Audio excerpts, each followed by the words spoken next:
Kalau dia Tuhan, jangankan jauh-jauh, habis saya ceramah ini, kalau Yesus Tuhan, mati saya. Kalau dia Tuhan, jangankan jauh-jauh, habis saya ceramah ini, kalau Yesus Tuhan, mati saya. Kalau dia Tuhan, jangankan jauh-jauh, habis saya ceramah ini, kalau Yesus Tuhan, mati saya. Shalom teman-teman, kembali lagi bersama saya di channel Good News. Di dalam channel ini kita akan membahas tentang iman kekristenan. Segala hal yang bersangkut paut dengan iman Kristen akan kita tuangkan di dalam channel ini melalui setiap video-video yang akan diupload melalui channel ini. Baik itu materi-materi tentang sejarah kekristenan, kesaksian murtadin, debat lintas iman, ataupun berita-berita terbaru dari dalam iman kekristenan. Sebelum mulai videonya, saya mohon dukungan teman-teman untuk menekan tombol subscribe, like, share, dan komen agar channel ini dapat berkembang dan dapat memberitakan kabar baik kepada semua orang.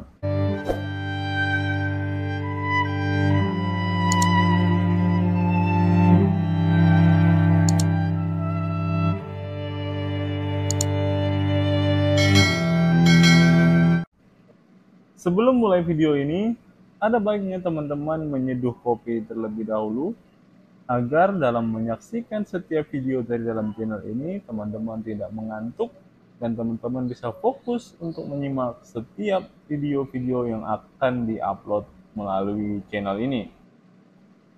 Selamat menyaksikan, dan Tuhan Yesus memberkati kita semua. Semuanya bertemu kembali dengan saya Kesalgo di channel ini. Di kesempatan ini saya akan mengajak kita menyaksikan berita yang sedang viral karena berita duka cita di mana Ustadz Yahya Waloni dikabarkan meninggal dunia. Saya dapat informasi ini dari teman saya dan dia tanya kepada saya apakah benar Ustadz Yahya Waloni ini sudah meninggal. Lalu saya bilang saya kurang tahu ya, dan saya coba cari di media sosial, di berita, dan saya menemukan beritanya kemungkinan besar Ustadz Yahya Waloni dinyatakan meninggal pada tanggal 6 hari ini di saat dia sedang khutbah di bulan Adah ini. Ini fotonya teman-teman, Anda bisa melihat fotonya. Dan kita lihat berita yang pertama ini di Harian Fajar 2 jam lalu diterbitkan, viral beredar kabar dan foto Ustadz Yahya Waloni meninggal dunia di Rumah Sakit Bahagia Makassar. Jadi ini foto Ustadz Yahya Waloni almarhum, dan ini benar ya. Ustadz Yahya Waloni dikabarkan meninggal dunia di kota Makassar Jumat 6 Juni. Kabar duka ini beredar di sejumlah grup WhatsApp ya. Dalam pesan tersebut, Ustadz Yahya Waloni dikabarkan terjatuh saat ceramah di Masjid Darul Falah di kota Makassar. Saat terjatuh, saya perbesar sedikit, dai kondang ini dilarikan ke Rumah Sakit Bahagia. Akan tetapi nyawa mualaf ini tidak tertolong. Diperkirakan Ustadz Yahya Waloni meninggal dunia dalam perjalanan menuju rumah sakit. Hingga saat ini belum ada konfirmasi ke pihak terkait mengenai kabar duka cita tersebut. Dan itu berita yang singkat. Kemudian di Tribun Timur ya, breaking news, Ustadz Yahya Waloni meninggal dunia usai khutbah Jumat di Minahasa Upah ya. Ini foto Ustadz Yahya Waloni. Saya perbesar lagi supaya lebih jelas. Dai dan mantan pendeta Ustadz Dr. Haji Muhammad Yahya Yopi Waloni STHMTH 55 tahun dilaporkan meninggal dunia usai khutbah di Masjid Darul Falah, Jalan Minahasa Upah, Kelurahan Gunung Sari, Rapuk Cini, Kota Makassar. Siang ini ya, ini tanggal 6 bulan 6 2025 siang ini. Usai khutbah kedua, jatuh dan langsung lemas, ujar Yusran Ucang. Jadi proses salat Jumat sempat tertunda ya pada waktu itu ya. Ustadz Yahya Waloni dilarikan ke Rumah Sakit Bahagia Minahasa Upah sekitar 100 meter dari masjid.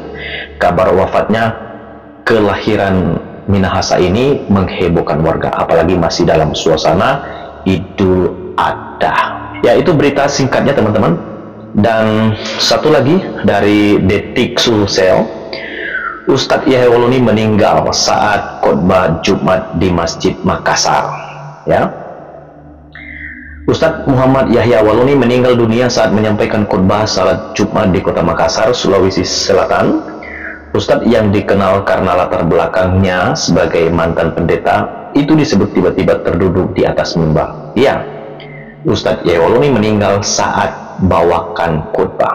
Ustadz Yahya Waluni meninggal dunia di Masjid Darussalam, seperti berita tadi juga teman-teman ya. Sesudah khotbah pertama, beliau masih semangat menyampaikan tentang ketauhidan ya, tentang ketauhidan. Begitu sudah duduk khotbah kedua, yang menyampaikan beberapa menit, langsung beliau jatuh. Syarudin mengatakan Ustadz Yahya Waluni memang dijadwalkan untuk membawakan khotbah Jumat di Masjid Darul Falah. Sebelumnya Ustadz Yahya Waluni membawakan khotbah salah di Idul Adha tahun 1446 di Jalan Raja Wali, Makassar. Jenazah Ustadz Yahya Waluni kini masih berada di Masjid Darul Falah. Jenazah direncanakan akan diterbangkan ke Jakarta, tetapi pengurus masjid masih berkonsultasi dengan pihak keluarga. Ya teman-teman, itulah video dan juga berita dari dimana Ustadz Yahya Waluni sudah meninggal dunia ya. Ini Ustadz, beliau adalah seorang mualaf dan dia juga mengaku bahwa dia adalah mantan pendeta. Saya coba mencari di berita ya, Ustadz Yahya Waluni meninggal dunia, dan beritanya ini muncul baik dari berito.co.id, Pikiran Rakyat, ini 56 menit lalu, lalu 36 menit lalu, Detik-Detik Ustadz Yahya Waluni meninggal saat khotbah kedua. Coba kita lihat ya, ini hampir sama juga, tadi beritanya sudah kita baca. Dan pendakwa Yahya Waluni meninggal usai khotbah ya. Ini menurut laporan, mantan pendeta tersebut meninggal dunia di sela menyampaikan khotbah ceramah yang keduanya ya. Seorang saksi di lokasi menyebutkan bahwa Ustadz Yahya Waluni tiba-tiba jatuh saat menyampaikan ceramah di siang hari. Jadi ini beritanya, Ustadz Yahya Waluni tiba-tiba jatuh karena mungkin ada sakit atau apa, tapi tidak dijelaskan di sini. Tapi di sini dikabarkan bahwa Ustadz Yahya Waluni sudah meninggal dunia di usia 55 tahun.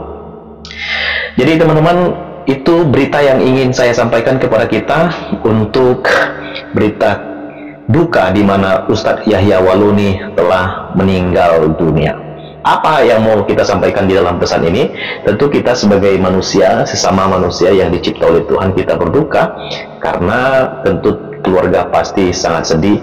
Tapi kalau kita bicara soal mengingat perjalanan Ustadz Yahya Waluni, ya paling tidak apa yang sudah pernah terjadi di mana dia waktu membahas kekristenan, bahkan sampai akhirnya dia divonis masuk penjara dan keluar, bahkan orang Kristen tetap mengasihi Ustadz Yahya Waluni.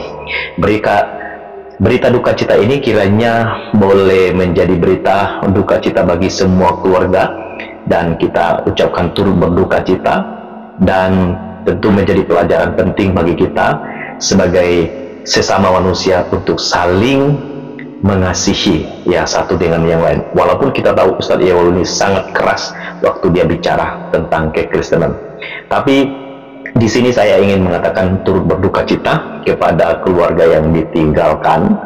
Dan sebagai orang percaya, memang saya sangat menyayangkan kenapa akhirnya Ustadz Yahya Waluni meninggalkan kekristenan. Tapi ya sudahlah, semua sudah terjadi dan itu pilihan dari dia, dan biarlah Tuhan yang menjadi hakim yang adil ya. Tuhan memberkati kita semua. Sampai ketemu lagi di video selanjutnya. Shalom. Kita semua pasti pernah mendengar dari saudara-saudara muslim kita bahwa Batu Hajar Aswad adalah batu penghapus dosa umat manusia. Dalam kesempatan ini, secara khusus kita akan membukakan sebuah fakta yang tidak pernah diketahui oleh umat muslim tentang batu Hajar Aswad ini. Hal ini dibukakan langsung oleh seorang bapak gereja melalui setiap tulisan-tulisannya yang ada sampai hari ini. Ia adalah Yohanes Damaskus. Yohanes dari Damaskus juga dikenal sebagai Yohanes Damaskus. Ia adalah seorang biarawan dan teolog yang tulisan-tulisannya sangat penting dalam mempertahankan nilai seni visual dalam mengkomunikasikan iman Kristen dalam ibadah. John dilahirkan dalam keluarga Kristen Arab sekitar tahun 676 di Damaskus, di Suriah saat ini, pada periode setelah Khalifah Muslim menaklukkan kota tersebut. Pada saat itu, sebagian besar umat Kristen yang pernah tinggal di Damaskus menjadi pengungsi atau dipaksa pindah agama. Keluarga John bagaimanapun telah bekerja sama dengan para penguasa muslim setelah mereka mengambil alih kota, dan ayah John mempunyai posisi di istana kekhalifahan sehingga keluarga mereka diperbolehkan untuk tetap beragama Kristen. Ayah John memastikan bahwa putranya menerima pendidikan terbaik. Ayah John membekali putranya dengan seorang biarawan Kristen sebagai tutor, dan John muda yang cerdas menjadi sarjana astronomi, matematika, dan teks klasik Yunani dan juga Arab. Beberapa sumber menyatakan bahwa Yohanes sendiri menjadi kepala administrator istana khalifah.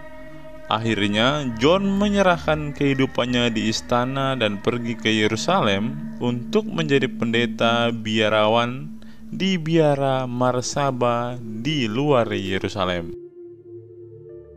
Ketika Yohanes mulai menjalani panggilan barunya sebagai biarawan dan imam di biara Marsaba, sebuah perdebatan besar yang dikenal sebagai kontroversi ikonoklas terus memecah belah gereja.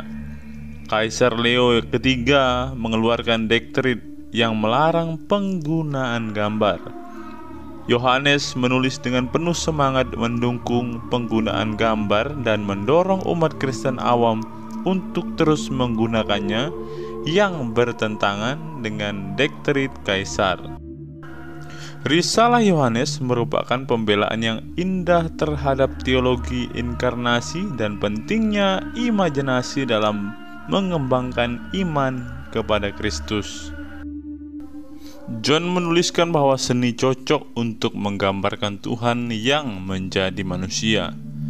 Saya tidak menggambarkan ketuhanan yang abadi.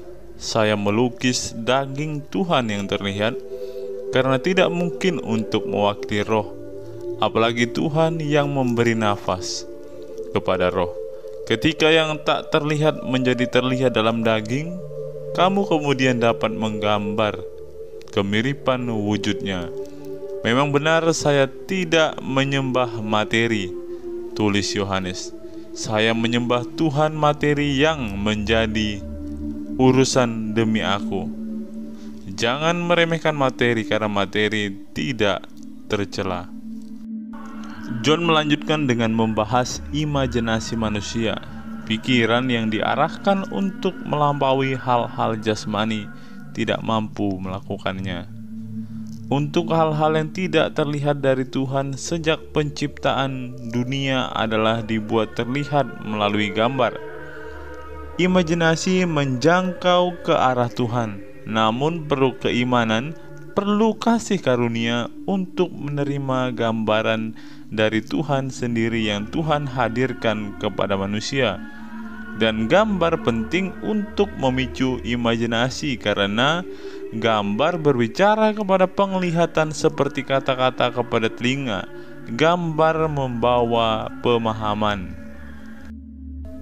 Setelah kita melihat secara singkat siapa sebenarnya Yohanes Damaskus ini, teman-teman, ia adalah seorang yang sangat berpengaruh dengan tulisan-tulisannya. Salah satu tulisan Yohanes Damaskus yang sangat terkenal sampai sekarang adalah ketika ia mengkritik agama Islam. Inilah isi kritikan Santo Yohanes dari Damaskus terhadap Islam, teman-teman.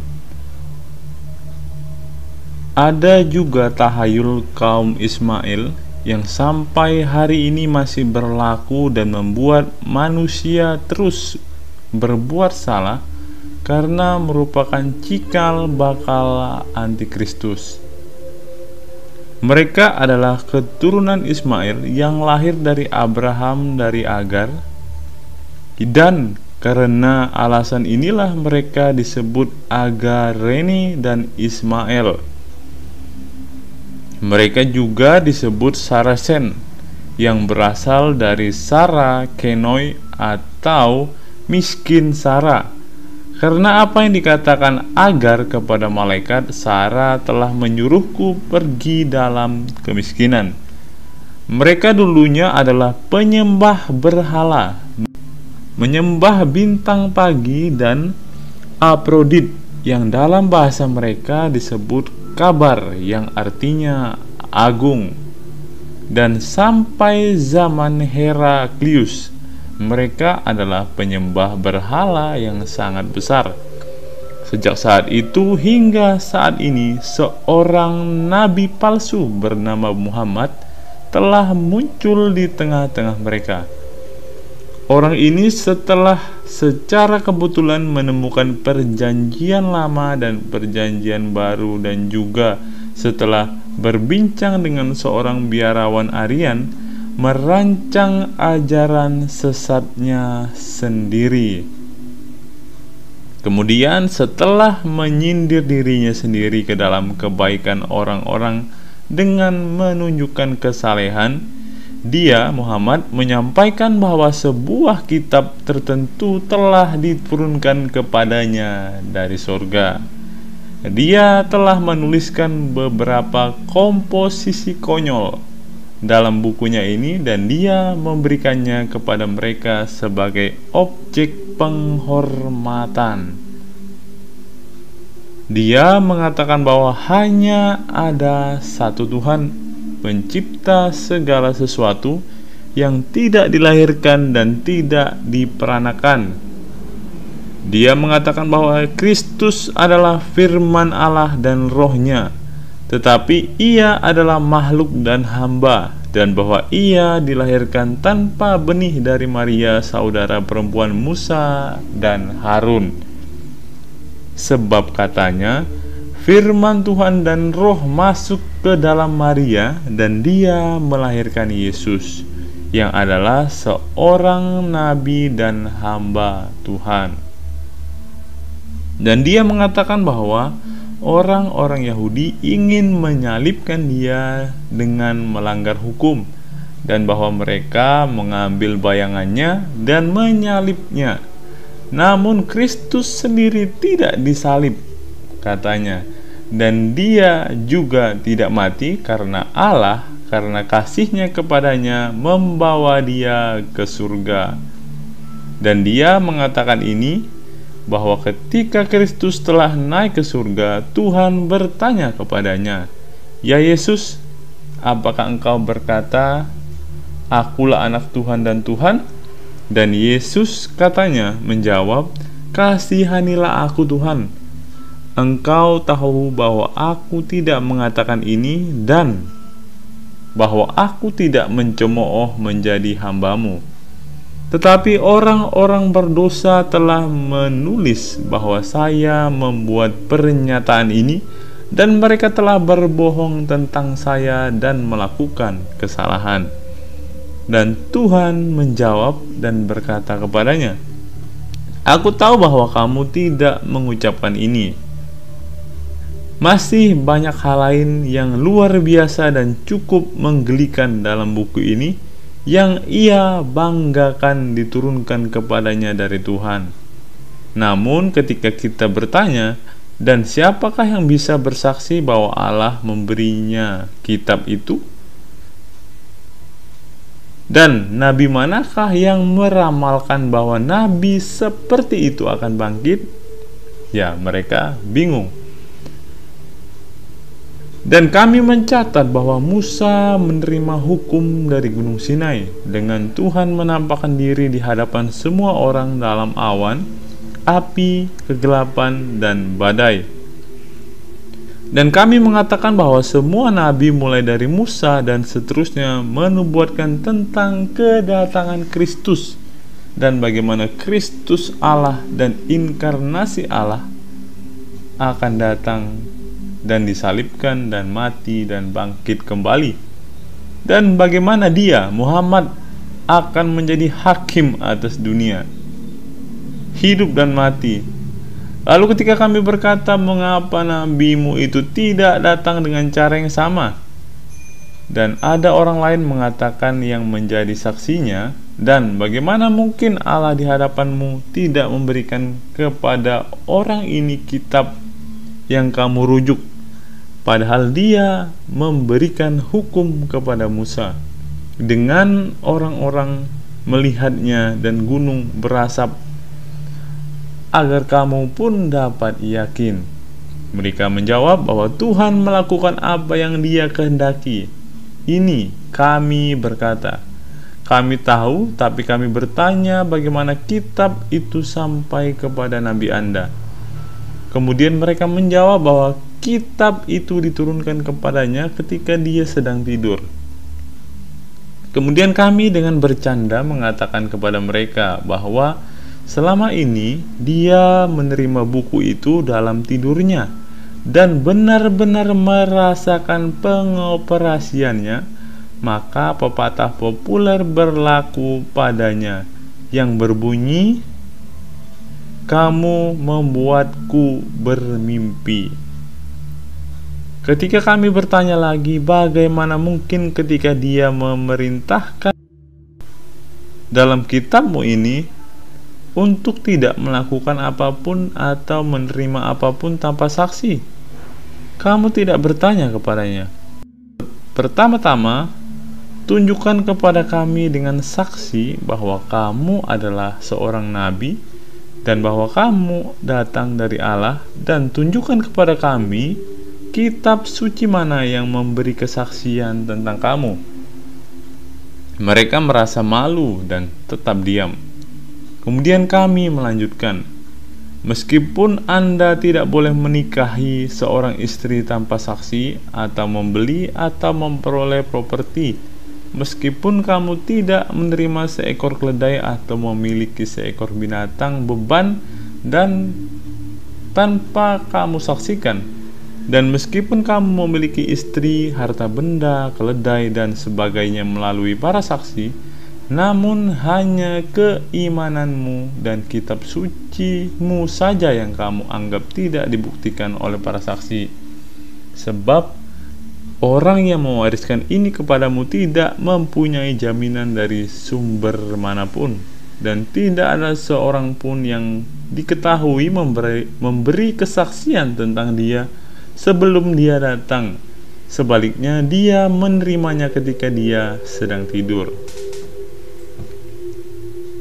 Terlebih lagi, mereka menyebut kami Hetairis atau Asociator karena kata mereka, kami memperkenalkan sekutu kepada Tuhan dan menyatakan Kristus sebagai anak Tuhan dan Tuhan.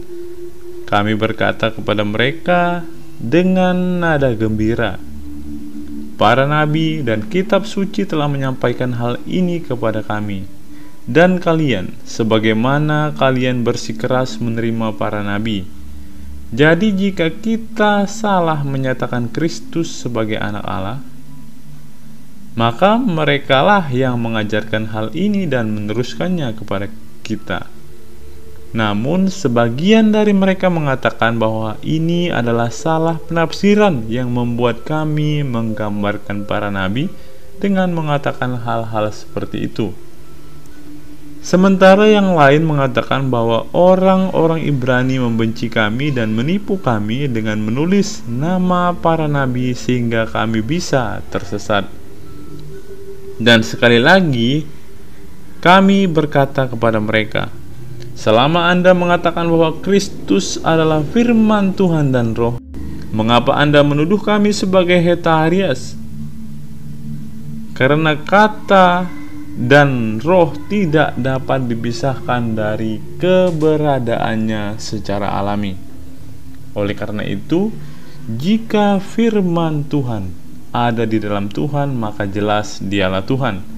Namun jika dia berada di luar Tuhan, maka menurut Anda Tuhan itu tanpa firman dan tanpa roh.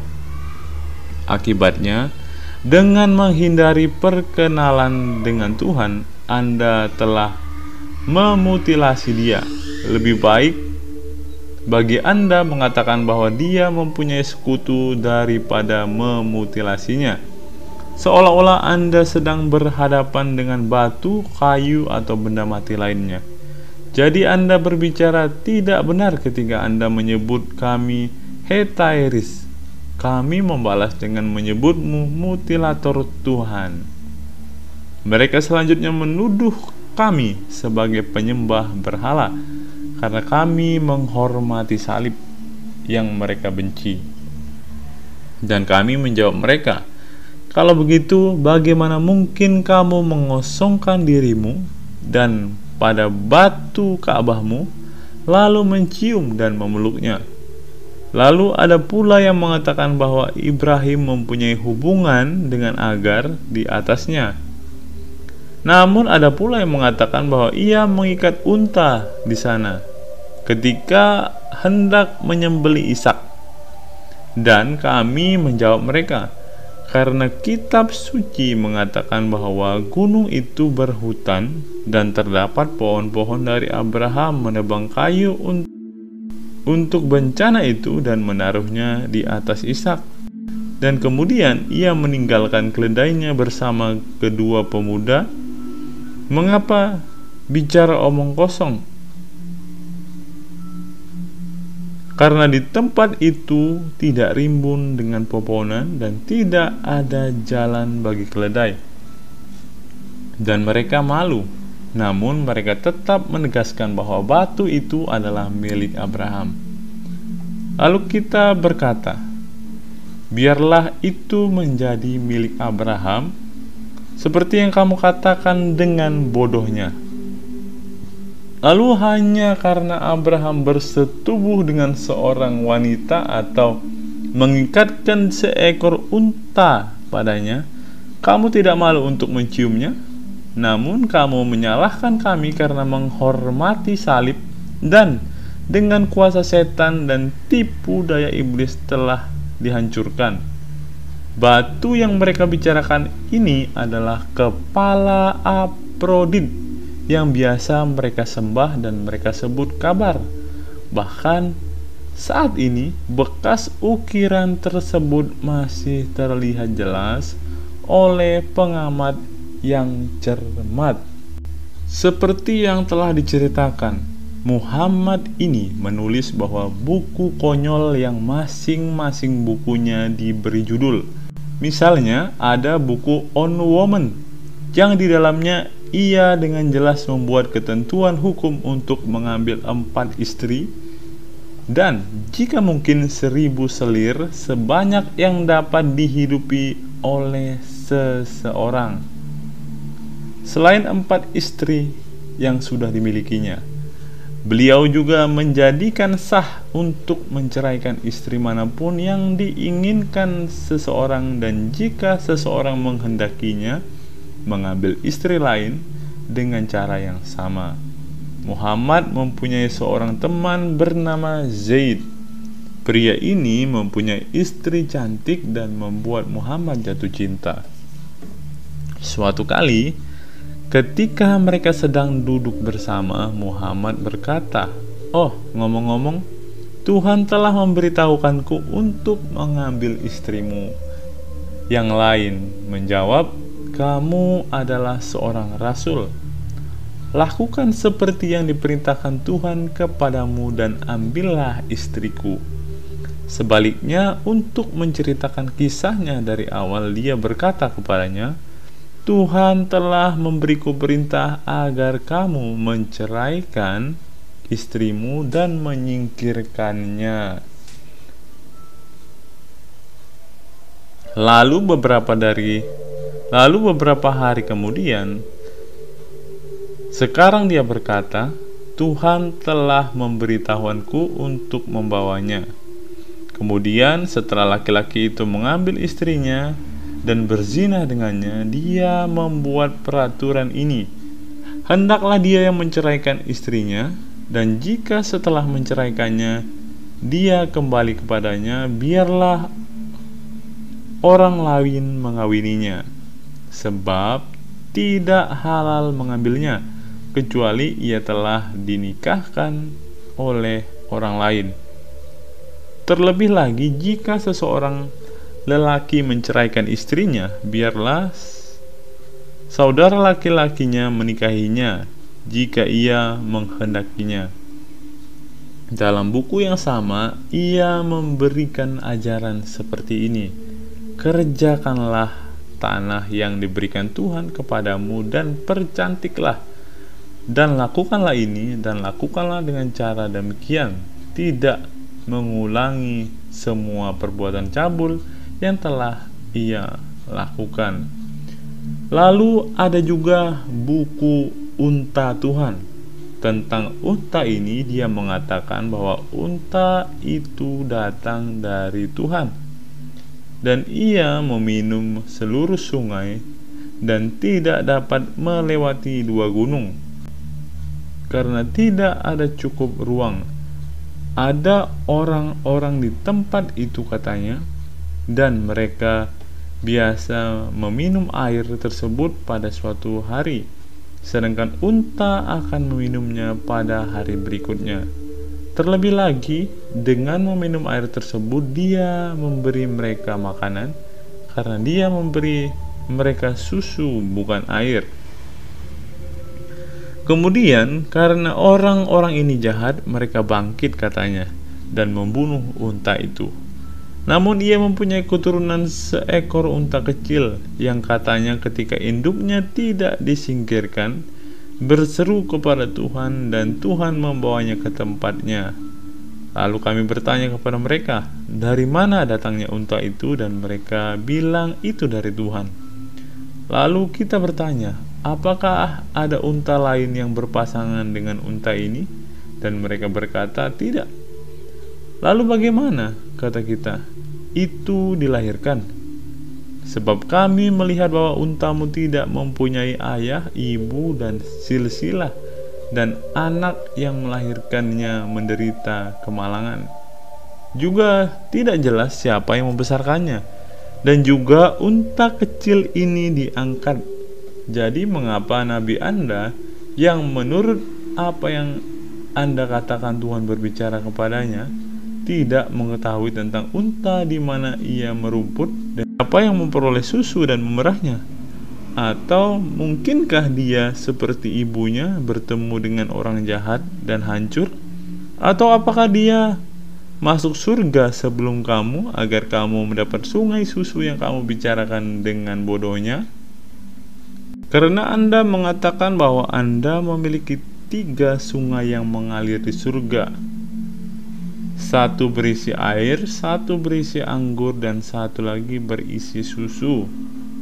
Jika unta yang menjadi pendahulumu berada di luar surga, jelaslah bahwa ia telah kering karena kelaparan dan kehausan, atau bahwa orang lain mendapat manfaat dari susunya, dan dengan demikian nabimu bermegah dengan iseng bahwa ia telah berbicara dengan Tuhan, karena Tuhan tidak melakukannya, mengungkapkan kepada misteri unta.